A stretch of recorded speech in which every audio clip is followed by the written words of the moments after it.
You are now tuning in to the Going North podcast with your host, best-selling author and professional speaker and member of the John Maxwell team, Dominic Dom Brightman. And every Monday and Thursday, we're going to hear the voice of a different author sharing their gifts, stories, and expertise to help you charge forward in life. Now let's get on with the show.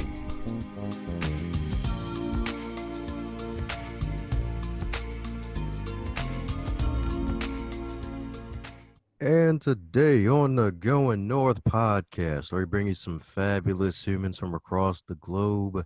Today is another one of those special occasions, and my golly, it's a special occasion, baby. It's like cherries and sprinkles on top, my friends. That's right, all the cupcake goodness. Because today's author, he's an artist, entrepreneur, and inspirational speaker whose path to success and fulfillment defies societal norms and expectations in nearly every way. This guy right here, raised by a single mom on the south side of Chicago. Since the age of 23, he's become one of the world's leading technology business transformation sales executives, earning millions and receiving numerous awards and distinctions. And it just keeps going and going because he has been honored as the Best of IBM Award bestowed upon the top 1%. You heard that right, folks. The top 1% of 400,000 employees, founded several companies, and earned an MBA from a top business school with the rare precedent of having no prior undergraduate college degree. And it keeps going on and on, folks, because this guy right here courageously stood up to and escaped the fundamentalist religious cult in which he was raised, resulting in the loss of his universal friends and family. But with this combination of deep empathy, wisdom, and self-made success, he ignites the innate ability we all have within to decode our own answers. So let's give it up for one heck of a guest, Mr. AM in the AM, my man, Aaron McCormick. How you doing today, sir? Hey Dom, you're crazy, man. I appreciate you. Thanks for having me.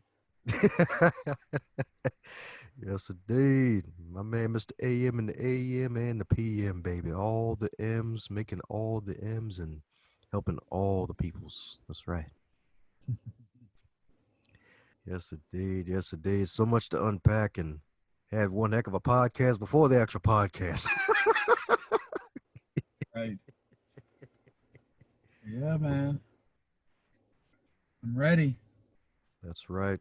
Ready like Freddy, baby. That's right. Forget about Jason.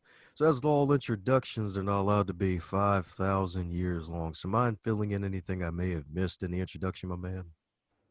No. Every time I hear somebody describe or talk about me, it already seems too long. So no, I got nothing else to add. I got you. I got you indeed. We got this powerful book out called Unbounded. My man's got the awesome black suit in the cover with the power pose.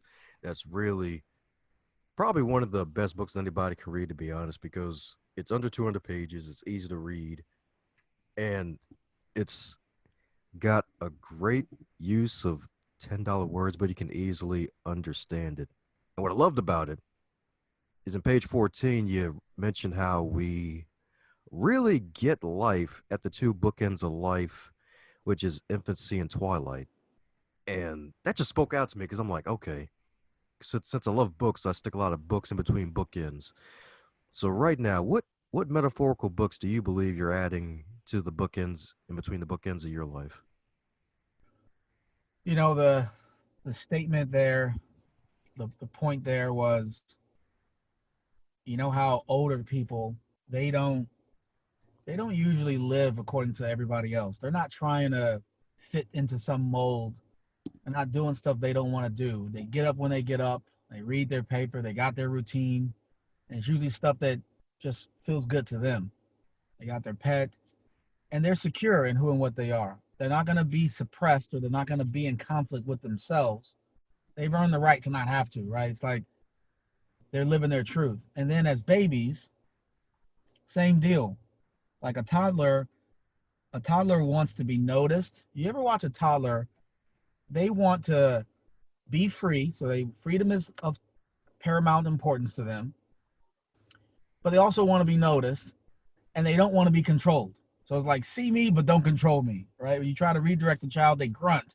You take something away that they want, they cry, they grunt, they know what makes them happy, and they instantly respond to what doesn't make them happy. So I'm not insinuating we should all be brats per se and have no aptitude for condoning somebody or engaging somebody else's direction. But metaphorically, I am saying that we've lost our ability to be in touch with what is our truth because we've got so much stimuli around us in the moment we're born that's dictating and telling us how we are to be and what energies we should feel, what labels, all kinds of stuff. And gradually we lose sight of our own selves. And then we wonder why we feel varying levels of conflict. So, and we go into that in greater detail throughout the book, real examples that allow someone to connect their own dots and start to see where they have gone awry from themselves. It's not about somebody else's opinion of what is your path or should be your path or what success means or wealth. All these notions of fulfillment can only be measured by the person themselves. And that's really what the whole objective of the book is. And that metaphor is is meant to remind us that in that middle section of life, teen years, young adulthood years, career years, we're largely living a lot of things that are alternate to what's really inside of us. Oh, yes, indeed. Yes, indeed. Yes, indeed. You heard that right, folks. You don't have to go back to being a brat to get what you want. That's right. Don't be a keyboard warrior, folks. Focus on higher level thinking. Right. And funny enough, higher level thinking ain't that much higher. It's just being kind to people. It's crazy you say that, because if you just observe, it's not just me. I mean, if any of us really analyze what our basic nature is, why we all probably are here is to experience whatever it is we came to experience success and failure and pain and suffering. And if this notion that we all are like connected with God, like what I notice about every religion, every type of religion, is the notion that we are one with God. It's biblical, so it's Christian, it's Hindu, it's Buddhist. So everyone has, that's a common thread. So if we really are these, this extension of God and we're this infinite spirit that's having a human experience, then that means there are two basic reasons that we're probably here. One, to have a human experience and all that humanity may mean, some successes, some failures, some pain, because pain doesn't exist when we're in the God form. So you need some of these things. There's some darkness. So reason one, experience stuff, all kinds of stuff. And only you know what those specific stuff is. Reason two, to connect, to help, to nurture. We know that that has to be the second basis, primary basis, because humans are social creatures, right? So that's nobody's opinion. We love to connect and be nearby. You ever go to the beach and you see this huge patch of beach that's wide open, but you see this giant cluster of everybody stacked on each other? Humans love to be around other humans. So when you say it's not that high, it's just to be kind. You have no idea the profoundness of what you just said. That's exactly the second reason we're all here, is to give, to share, to nurture, to feel the connectedness with our fellow human. I love it. Woohoo! Yes, indeed. Yes, indeed. Because it's so darn easy to do, and folks have allowed themselves to get to the point where they made it so easy not to do from their perspective, which is kind of strange to me. It's like, especially the times we're in now with viruses and death, and of course the media machines and all the other nonsense going around, just making it, just trying to program people to think a certain way. Where it's like, you know what? Why for why forget some certain things that are foundational and actually focus on what matters? Because actually, when I think about it, you yourself, you had a troubling foundation, or at least a troubling upbringing. You're able to turn that around for your good. I did, and it's still an ongoing journey. I mean, the life experience is, it just is what it is, and it's still unfolding as I go. And When it stops unfolding, then we folded, right? We're gone. We don't exist. But the last thing you mentioned, I forgot. You just made a point, and I was going to respond to it. It might have What was been it? the programming. Yeah, yeah, that's exactly what it was, Dom. It was the programming. So, I think about that, and even regarding, the initial programming in my background, some of the challenges. Raised by a single mom, one of four kids, black, inner city of Chicago. Although we've lived in Arizona, Houston as a child, but I was raised from 10 to 20 in Chicago. Chicago schools and suburb schools, predominantly black. And it's like there's a lot of ideals that we're all born into within our family, within our community, within our country, within our sex, within all these different things that are, I call them binders. I refer them in the book as binders.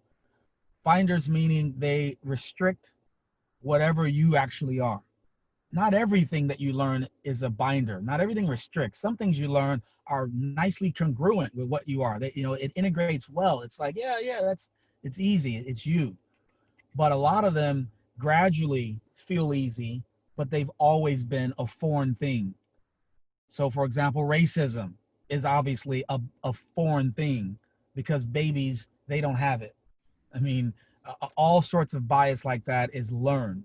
So there's a lot of things, and that's an extreme example, but there's so many things that we gradually allow to morph us, and we don't realize it.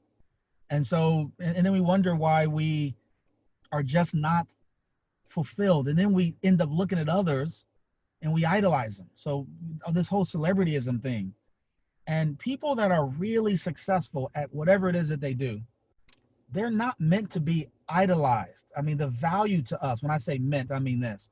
The value to us is not that you just think that they're better. That actually hurts you. That devalues you. That pushes you down. The value of looking at them, the value of their example is to be saying to yourself, what do I love? Because people that become great at stuff, they love it. Usually they love it. So the lesson is, man, what do I love purely inside of me? Regardless of how it may be looked at, regardless of somebody saying you can't make money doing that, or regardless how petty someone says it, like, how do I stay connected to what feels great to my soul? It's kind of like getting back in touch with your inner child, if you will. And that's what older people do. That's why older people have such light energy. That's why they're often so great to be around. And they're so untriggered. They don't have all these hangups and stuff. So when you refer to it being easy to lose these things inside of us, or so easy to adopt, the programming and media, that's exactly the problem, is that it's super easy to lose ourselves. And hence the book, right? This book is all about you, the reader. It's not a big memoir about me. I mentioned a couple examples so you can use your own examples. You can get some context. But this is largely a book taking you through experiences and triggering energies in you and helping you understand why you feel those things and how does that then affect relationships, your career, so many different aspects of your life experience. That's really the objective. Ah, yes, indeed. Yes, indeed. And it's so true, too, because what's also good about your book is that you have these activities to get people to think before you give them more of your philosophy from what you've observed and actually done in your life. So it's so true, indeed. It's all about you, the listener, folks. That's right. It's about you, the listener, becoming unbound, no longer chained up to some nonsense. That's right. So, with being able to get past that, and heck, even what I love the point about the whole celebrity things, because it's like, especially in America where we like idolize folks and think they're so good, but it's all because they're really in their zone of genius where they love to do something. And heck, even when you meet them outside of the possible movie, if you somehow meet them on the street, especially in certain areas, like, "Hey, how's it going?" And then they're like low key humble, trying to avoid the paparazzi and whatnot, because they're not in that zone where they feel they can shine their full light. So it's so true. Yep. Yep. Totally. So in your discoveries of really continuously growing and getting past some of the old chains in life, what's probably been one of the biggest things to help you out? Because if I'm not mistaken, I think it was what was Jehovah's Witness, I think, for the upbringing, where they basically ostracize you if you try to go outside and think for yourself independently. Well, that's interesting. You've done some of your own inference there. So that I actually don't list the religion I was raised in, and I don't mind. It is Jehovah's Witness, but that I don't list it in the book. It's not a by an axe to grind, or I respect everybody's truth, and so many people believe that it's the best thing that there is, and that it's serving themselves and serving the planet. And if that's the case for them, then that's great. So I deliberately don't go into what religion it was, because there are many that sort of tiptoe into the cult like definition. And I know that's triggering people here, cult, and it's a terrible thing. And it can be. It depends on who you are. If you happen to love it and it works well for you, then even as a cult, then you love it. But the hallmark of a cult, or the definition, is kind of a totalitarian or total form of governance or rules, where if you disagree, if you got a problem with something, then it's total loss. It's total cutoff. You don't have a right to a lot of free thinking. You got to be totally in. That's part of what chafed. That, along with a bunch of other limitations, that stops people from being more of themselves. Now, if you like not being, some people need a lot of rules, and they need to feel that sort of order or control, and that's great for them. Then great. If you're an expanded sort of consciousness where you're in touch with your truth, you're in touch with universal truth, and you have an empathy that says, I don't want to be elite or above or my way or the highway. I want to respect, because there's a lot that I just don't know. There's every part of the world has their own deity. So it's not just Jehovah's Witness. It's I'm spiritual but not religious. At this point in my life, I deeply respect every single type of worship, provided it doesn't directly harm, especially physically harm. Of course, there's a lot of psychological harm that unfortunately is inflicted too. But every part of the world, if every American, just about every American, if they were born in India, they're going to be Hindu, because that is the deity, or that is the religion of the land. If you're born in the Middle East, you're probably going to be Muslim, without question. If you're born in Asia, you're going to be Buddhist. Buddhist. So you got Hindu, Buddhist, Muslim. And if you're born in America or Europe, North America, Europe, something like that, you're probably going to be Christian.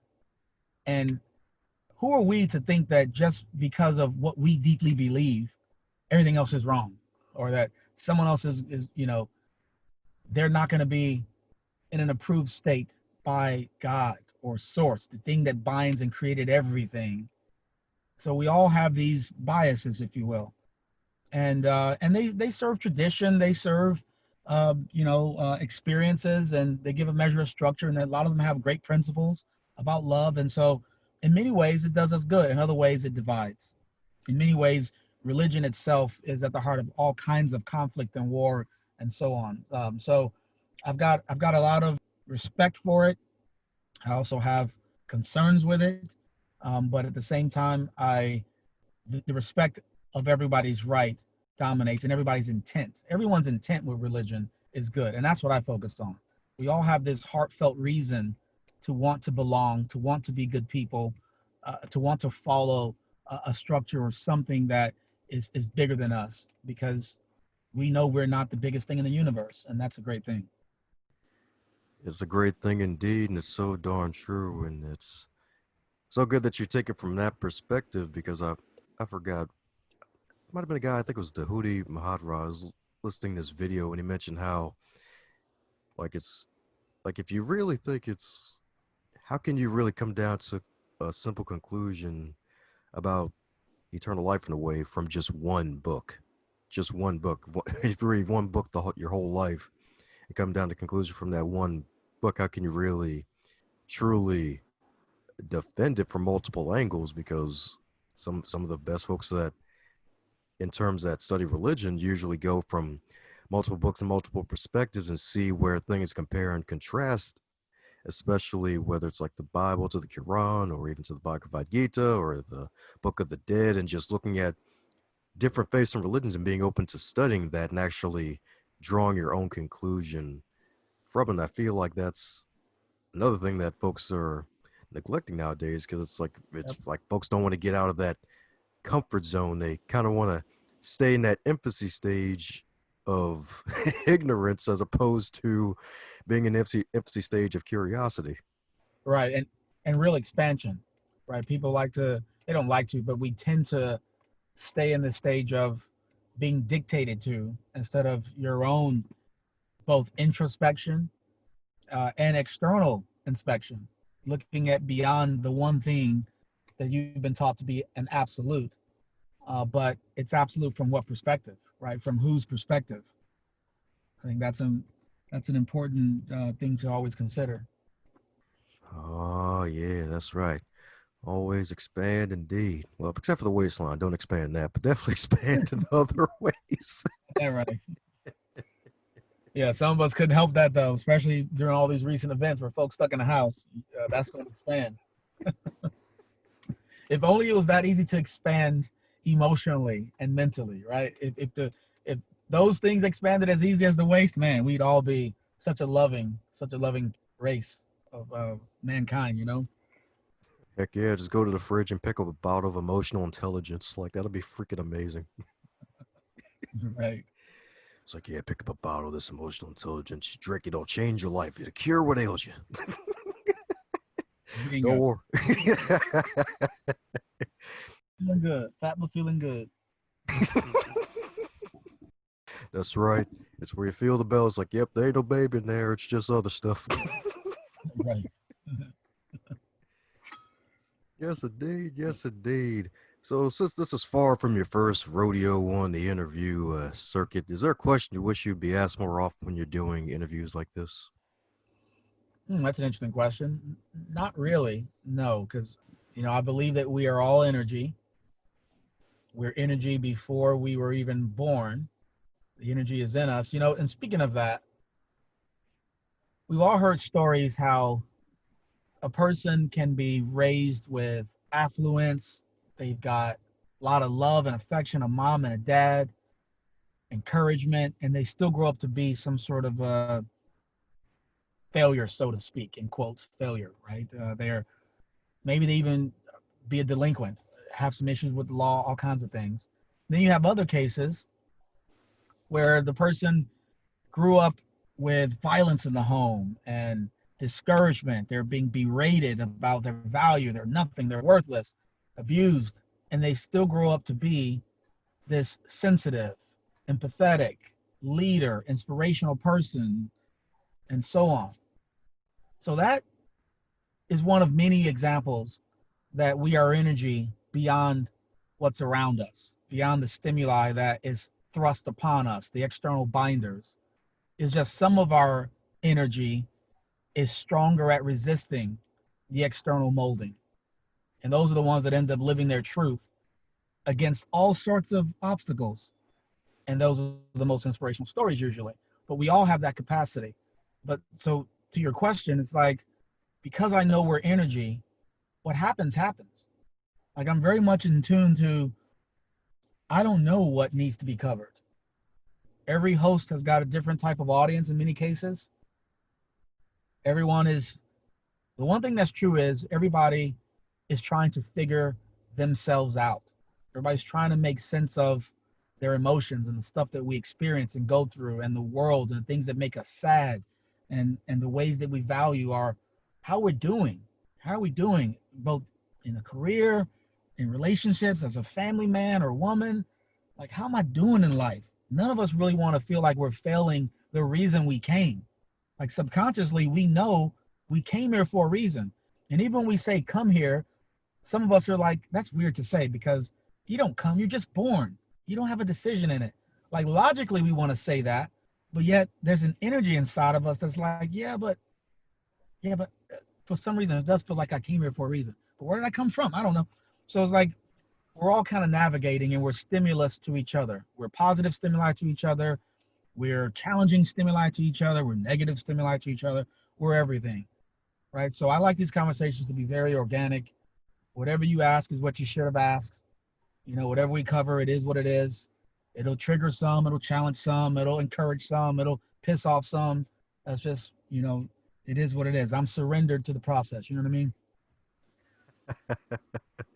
Ah, I love that. Surrender to the process. And it's really interesting that you said that because I never heard that before. And a lot of folks have trouble getting to that point. What do you think is probably think that's helped you to get to that state of mind to be able to be so free and realizing that you're more than just a human body or actually energy in human form? It certainly isn't something that you necessarily purely take in the mind. That's for sure.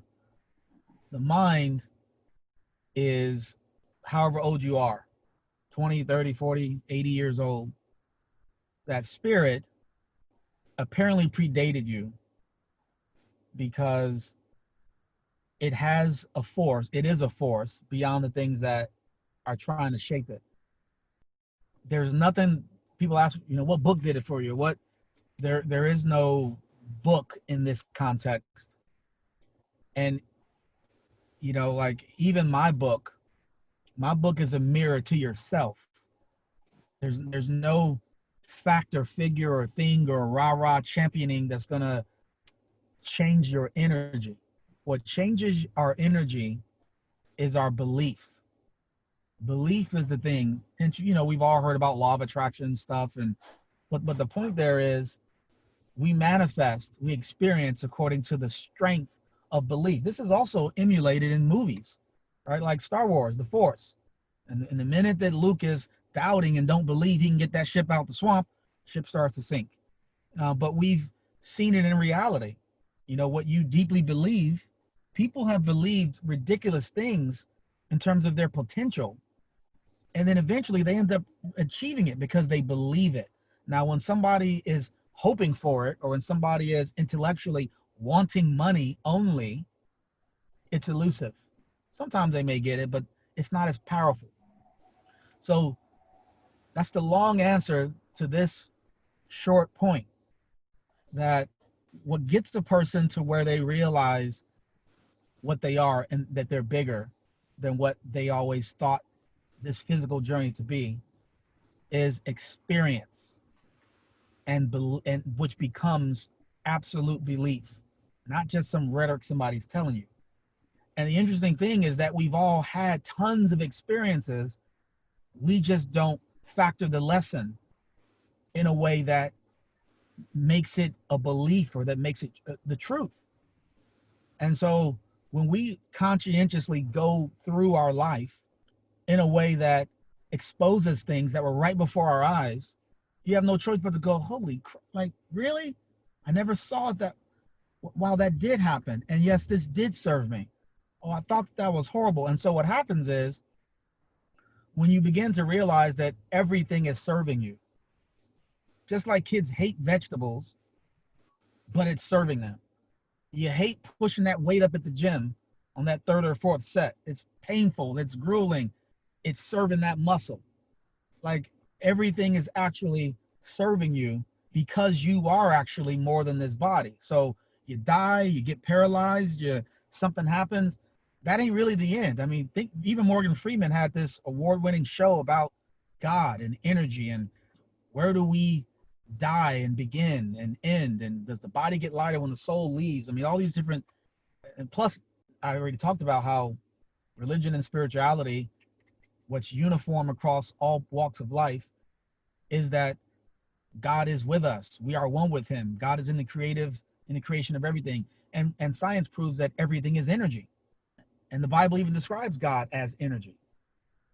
So there are two ways, Dom. There are two basic ways that we end up getting there. And we tend to have a natural bias to one of these ways. And when I say ways, I should say stimulus or original sparks that will start us down the path. One way is the mind, and one way is the heart. The heart is closer to spirit. The heart is the physical version of spirit or energy. Heart meaning, how people say, got a strong heart, the will, the courage. Everything is metaphorically related back to the heart. And that strength of the heart and that or spirit energy is unspoken, invisible. You can't explain it. Sort of like I mentioned, that person that was raised in a terrible situation, by all accounts, should have never amounted to anything and should be abusive and a terrible human being the way they were treated, and yet they end up being totally different. That is that invisible spirit. That's the heart. So one way is when you just naturally don't live in conflict. You you're anchored to that source, that original thing that we all have as babies, that purity that says, you know, I can't just follow this narrative, even though if I don't, it's going to piss off my family, or it's going to, my family expects me to go do this for a living. But man, I just really love doing that other thing. Well, when you go do that other thing and when you follow your real joy, your north, that is being directed by the heart or spirit. And you're going to encounter a whole bunch of challenges and stuff that will both challenge you and be painful, but in the process is going to show you through experience unequivocally that you are bigger than this human body. Now, the other way is through the mind. And that's why there are books. So most of us tend to live a life where, because we're all social creatures at the same time, that's part of the challenge that we all face. We've conformed in all kinds of areas, in little bitty ways and in huge ways. And we all have a life that is to varying degrees off of the mark of our true essence. So when we say to ourselves, I don't like this discomfort, or I don't like being in conflict with myself, I don't like going to this job that I actually hate, or this relationship is so challenging, there's got to be another way. When we consciously say, I feel this discomfort, I want to get rid of it, and I want to feel internal joy, fulfillment. So I'm going to figure out how. And we go seek out a book, or we go take a class, or we go and we decide to meditate. We conscientiously do something to try to change the outcome. That's through the mind. And it still works because it's a decision. And through that process, experiences will happen, and maybe create belief, and then eventually we realign ourselves, we awaken. But we tend to have a natural disposition. We start either super strong in the heart, and those of us with children, the ones that are like that, the ones that are much more, they're less spirited. This analogy is used in horses and animals. It's got strong spirited, right? Like it's harder to break that one.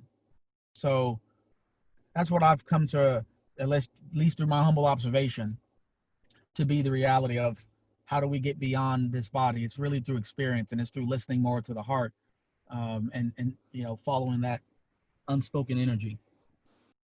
Ah, yes, indeed. Yes, indeed. Because it's so darn true. It's like I love books and they're freaking great. Some may even call me like a motivational librarian because of getting books to read. And it's so true because, like, no matter how many books you read, you still got to have the actual experience. Like, someone can point you in that direction, but you still got to go in that direction. And sometimes folks even go in the right direction or even go into a direction close to the right direction, and they never actually focus on what the heck just happened. I think that's probably something else that really keeps people bounded, and you helping folks become unbounded is just really taking stock of what just happened to you and taking stock of what you just experienced. So it's so powerful right there. It's so true. It's like, hey, you gotta experience life. You can't be on the sidelines or hiding under the sand or trying to hide behind a camel. Right, right. And the key is to develop the ability to be more consciously aware of your body and of your your energy, not like as energy and hyperness, that kind of energy. The emotion is energy. Thoughts create energies, hence fear. You learn things that scare you. That's why babies have no fear. They haven't learned anything that's scary. And on the other side of this, when we die or before we're born, if we really are connected with God, as every religion says we are, we also don't have any fear. But fear is learned as a result of this human experience, this journey. And through a lot of experiences in life, fear can either continue to build or it can gradually get abated because you begin to understand, like I said before, that everything is serving you, right? So I think it's just a phenomenal journey. It's a beautiful thing. Despite all the stuff going on in the world, despite how challenging everything seems, it all is ultimately serving us. The key is, how do you recognize what is serving you? When you can start to recognize that, because appreciation is one of the higher vibes. Vibrate. People talk about raising your vibration. Well, this is a scientific thing. Some people think it's esoteric woo-woo stuff, Dom. They're like, oh, here we go with high vibration. If you connect us to a biofeedback machine and you measure our vibrational frequency after being shown pictures that scare you, your vibe goes low. It's just a reality. You show pictures that of your child, of your dog, of your favorite vacation spot, vibe is up. So this whole concept of human ascension just has to do with being in a elevated state predominantly, to be less in a lower vibe state of fear or conflict within. That's why your vibe is low. It's conflict within. So if news or things you watch is taking your vibe low, but you've inadvertently become addicted to it, you're not ascending. You can't ascend because your vibe stays low and you don't even know why. And so then you can't get into hobbies, or you may find depression comes up a lot easier. So the more we become aware of how we really work and conscious, to your point, the more we become consciously aware of how experiences are molding and shaping us, either adding to our load of binders. And remember, binders are things that are foreign or limiting to us. A binder for me may not be a binder for somebody else. It may be great for them. They love that thing. But if it's restrictive and brings my vibe down, then I don't need no parts. That's not something I need to. But we got friendships that are binders to us in the sense that they're conflicting. It's darker energy to us, or it takes you into a different space or mood. We can't end the friendship, or at least we think we can't, because it hurts somebody's feeling, or all these other reasons, and it goes across everything, relationships and jobs and everything in between. But there's a way to be a little more, or a lot more conscious of how this cause and effect works. And that's how you become unbounded. You literally become limitless, so to speak, in the sense that we all know how strong the heart is. We all know how strong spirit is. We talked about examples of unbelievable stories and stuff that we've all heard of. So the more connected you are with your heart, limits begin to fall away. Ah, yes, indeed. Yes, indeed. And that's something I'm sure everybody wants at one point, is the limits to fall away, indeed. Got to break through those old limits, indeed. That extra rep, that extra progress towards the goal. Heck, even maybe an extra million just for breaking the goal's sake. Heck, even becoming deeper within yourself. Mm-hmm. That's right. Deeper than a deep dish apple pie, even. Let me stop. You gotta stop bringing food into this. Folks are trying to get back. Everybody done fell off the wagon. Folks trying to get back on the wagon. You love bringing up food. I'm about going to the fridge. I'm about deep apple pies. Cut it out. Yeah, I could be like the best and worst accountability, but at the same time, it's like, yeah, remember this goal, but yeah, I got this apple pie over here. Let me stop. You bad. It's like, yeah, it's extra discipline building. That's right. We'll call it that. Mm-hmm. Yes, indeed. Yes, indeed. So coming down to the question that every guest gets to receive, and that is if you're to wake up tomorrow and you were 25 again, but this time in the current year with all of your mass knowledge and experience, what advice would you give to yourself?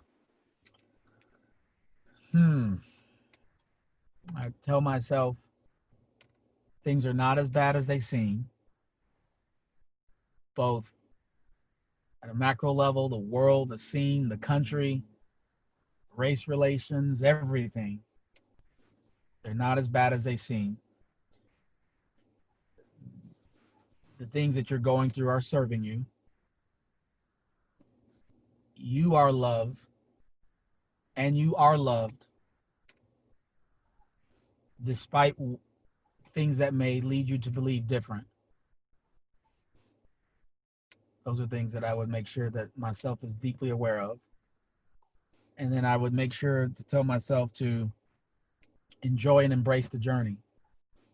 If it didn't have all these different elements, the ride wouldn't be as interesting, it wouldn't be as expansive. So try and roll with it. Ah, yeah. That's right. Roll with it indeed. Yes, indeed. Yes, indeed. Hot dog is on the roll, baby. That's right. That's right. Even though I'm not a fan of those, but heck, the pun and corny joke called for it, though. Mm, okay.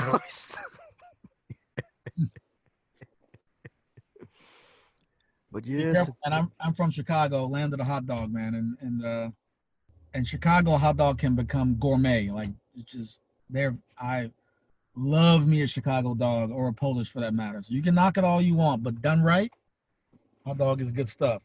And on that note, don't go back into food. Your poor listeners are like, they like, I'm about to go out to eat after listening to this.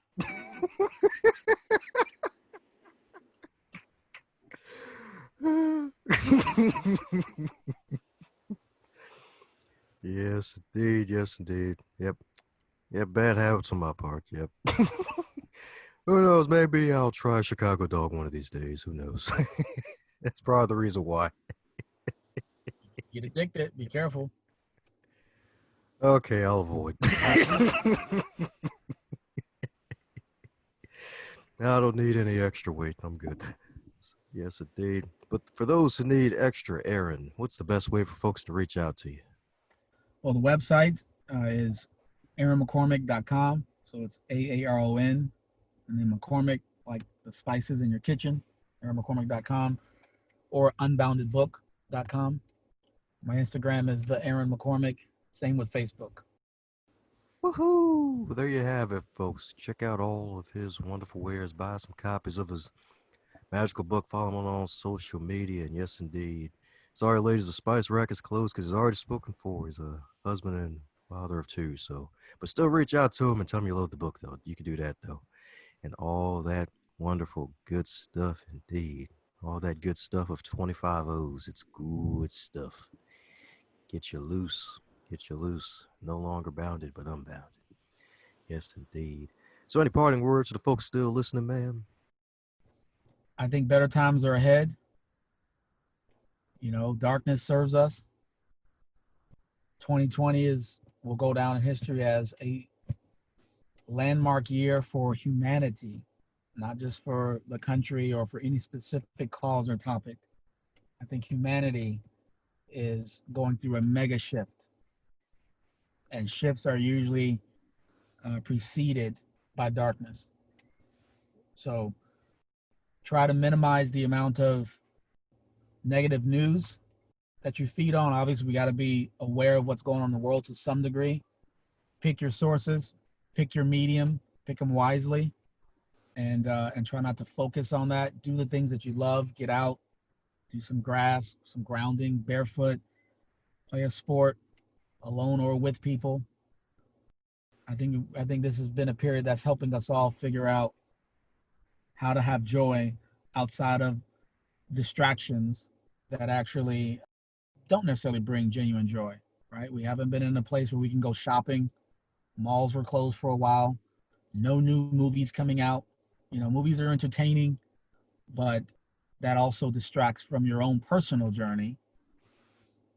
So whenever there's less distraction, there's time for expansion. So I think it's going to serve us in many ways. So I'm very bullish and excited about the direction that humanity will ultimately be going, despite all the things we see around us. And that's about it, my friend.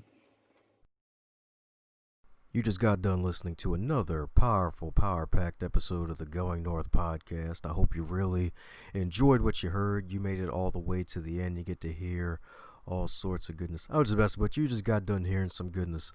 Go check out the guest stuff. It's all in the show notes on the website, donbrightman.com, and also reach out to those that you've just heard as well. And keep rocking it, because you yourself are phenomenal for making it this far, and keep going north.